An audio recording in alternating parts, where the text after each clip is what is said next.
There are several meditation postures, but the best one is cross-legged in what is called full lotus position or full lotus flower, and this is with cross legs, one foot on top of each thigh.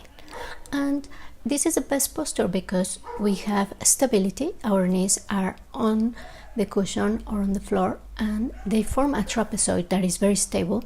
Our spine is straight, and we can relax and remain in this posture for long periods of time. For many of us, it's very difficult to do that posture with both legs crossed. So if this is difficult for you, you can put one leg on top of the other, or if this is still difficult, you can put one leg in the bottom and then the other one in the front of it.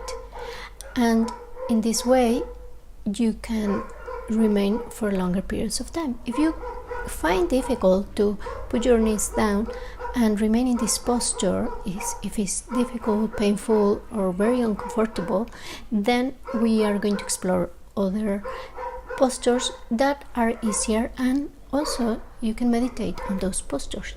So this is the first one, and if you can do it and you can train yourself to do it, is very good, because also this posture helps for the inner winds of the subtle body to flow in the right way and generate certain mental states of stability, non-conceptuality, and balance.